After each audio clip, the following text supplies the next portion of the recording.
All right, what's going on, everybody? So, Tom Aspinall made his first public interview with Ariel Helwani, and it seems like we're getting healed Tom Aspinall. We're getting no more Mr. Nice Guy, as he's saying, and I find it very interesting, and it's making this rematch with Ciryl Gane even better. So what I'm going to be doing is reacting to the interview and giving my thoughts on it. Real quick, before I get into the video, 91% of you guys aren't subscribed, so if you like UFC, pro boxing, or influencer boxing content, I post it 4 times a week on the channel at least. UFC 323 predictions coming out tomorrow, so if you want to see that, make sure you sub up, and I appreciate you guys. Now, I was going to do my prediction video today, but this piqued my interest because I was wondering how Tom Aspinall was doing in the head. He made a video on his channel addressing everything, but especially after he dropped all the documents confirming that he had issues with his eyes, not just one of his eyes, both of his eyes. The MMA community, basically more than half of them, has been dragging Tom Aspinall's name and hating on him for basically no reason. And it seems like just because Tom Aspinall didn't walk through Ciryl Gane, people think that he's overrated now too. So Tom Aspinall had enough of this, and he's gonna address it in his interview. So let's get into the first clip. Then I come up with a doctor's report, and then people are like, "Oh, he's fucking crying about it. He's doing a media tour on it. He's milking it." And I'm like, bro, if you don't believe the eye poke and you don't believe the doctor's reports, like, what are we doing? Like, what's going on here? Like, I didn't make this shit up. Go watch the replay, check out the doctor's reports. Look, man, I'm in a point where, like, you just cannot please these guys. These guys are fucking losers, man. These guys are just crazy haters who have got nothing good going on in their life, obviously. I have still got a lot of fans. I wanted to keep my fans updated with what's going on. Uh-oh. Uh-oh, we got Tom turning heel, boys. Oh, shit.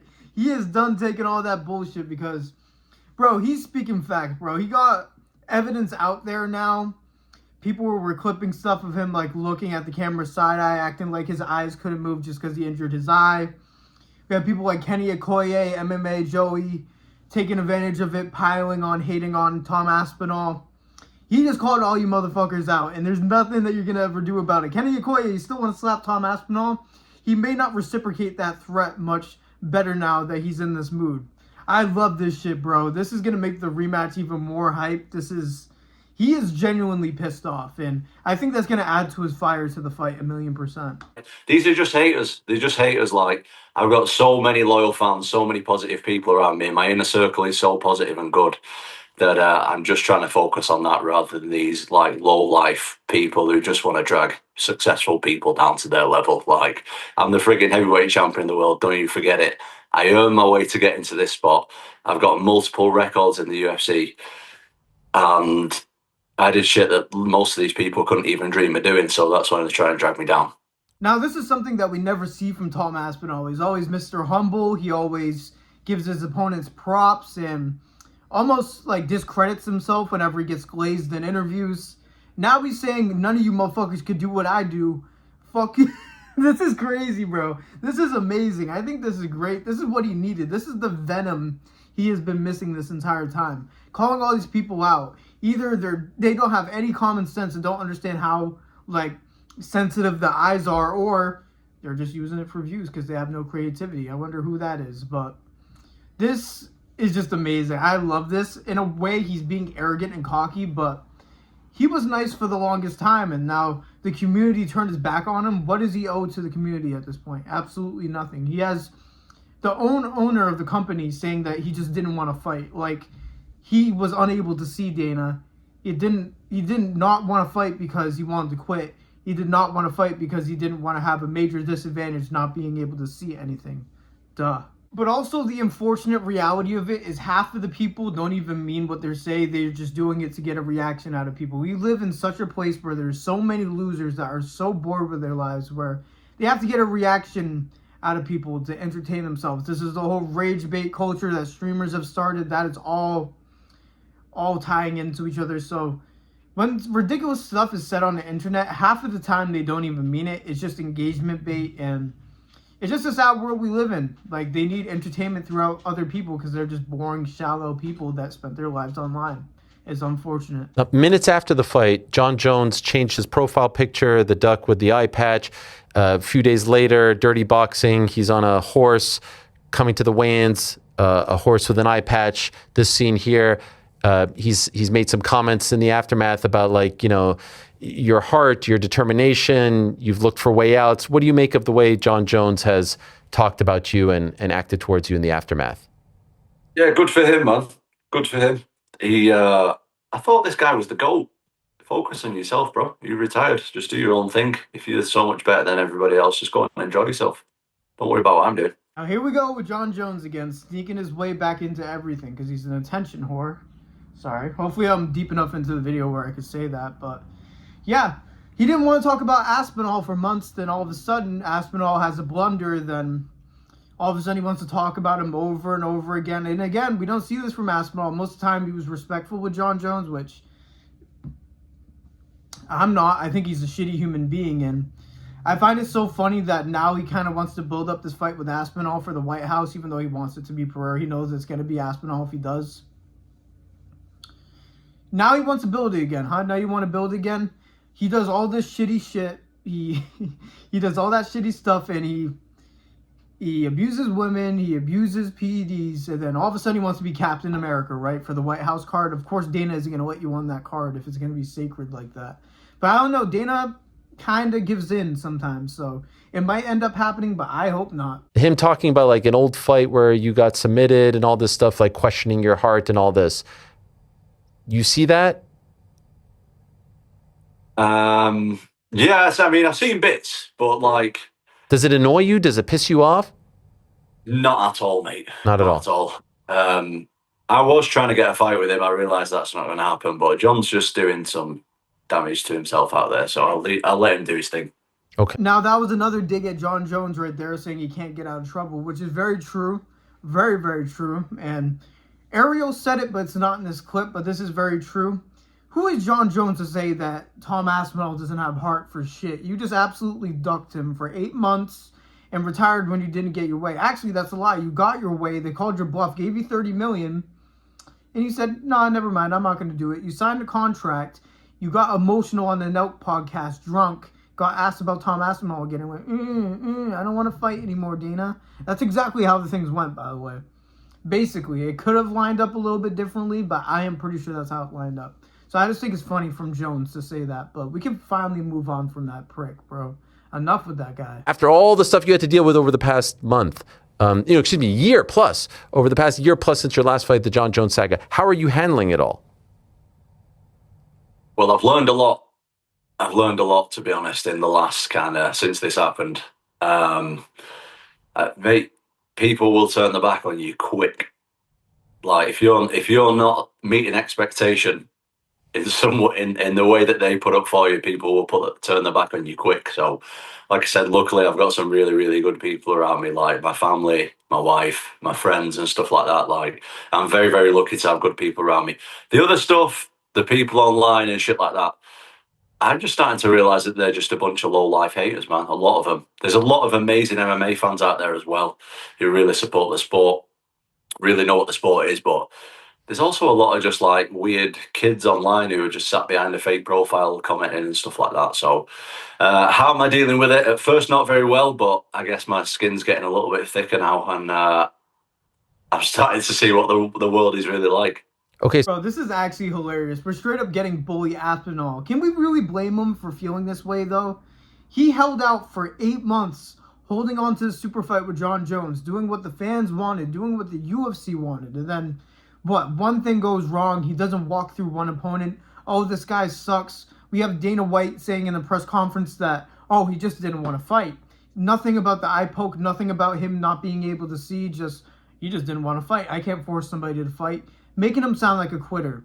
How, as the owner of the UFC, how do you go from giving him credit from being great with the Jon Jones situation to absolutely backstabbing him in an instant for Cyril Gane, who got beat by Jon Jones embarrassingly when they fought? So what? You want Cyril to be the guy after that? It makes no sense to me. I do not understand. Discussion about changing the rules. What do you think should happen as a result of all this? What I think should happen is, if there's a foul, like in my case, double eye gouge was what happened to me. So if you want the fight to carry on fairly, I get a free foul on him. So I'll double eye gouge him back. and then they wouldn't restart the fight. I think that's fair. Now, either this is a joke that went over Ariel's head and he's just being dry because he's so opposed to fouls right now. He's like so strict on that stance. It kind of seems like Aspinall is being so serious. It's like, just let me double eye poke him back and then we can just fight blind. That could be the case, but I don't know. That's a little crazy. If you say he's a dirty fighter, he's a cheater, then it would suggest that he tries to do this in order to gain an advantage, right? Well, he cheats in near enough every fight. Mm-hmm. I ain't seen a Cyril Gane fight that he's not cheated in yet. Good. This should be This should be the direction that Tom is coming from. Cyril Gane is absolutely a cheat and absolutely double eye poked him on purpose. Did he want the fight to end? Absolutely not. But did he try to do some cheap shit to get an advantage? Absolutely. So I have no problem with him saying this. This should be the trash talk during the build-up. He should not hold back whatsoever, whether it's back of the head shots, whether it's groin shots, whether it's eye pokes. Cyril Gane consistently fouls, and he's one of the main people why we want to see points taken for fouls. Get rid of this. Is it intentional or unintentional? Is there any other sport where they ask if a foul was intentional or not? If LeBron James gets checked down the sideline, that's an awful example because they glazed the fuck out of LeBron. But do you think that they're going to be debating that?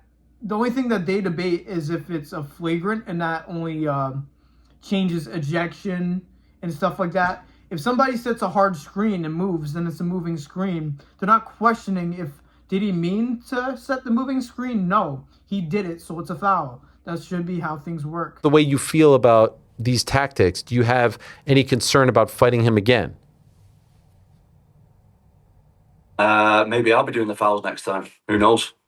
That looks like a man that legitimately wants some revenge. I don't know if this mean Aspinall thing is a slight act on his part, but I think he's legitimately just pissed off. And I don't think he appreciates Cyril not reaching out and apologizing. He doesn't appreciate the UFC not reaching out and apologizing. So he's not happy. But look, I fought through having one eye before.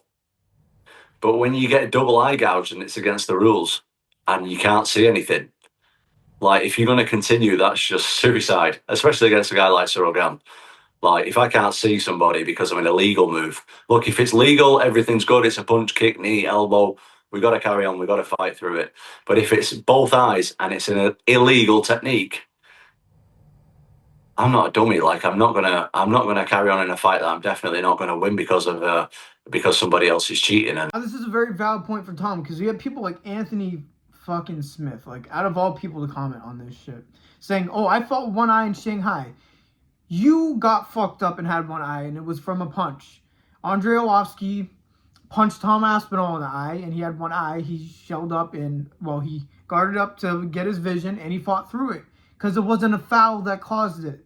Why would you go back into a fight where you legitimately can't see, again, a double eye poke, even if you say, oh, I got eye poked and kept fighting? That isn't even fair because he got used like a bowling ball.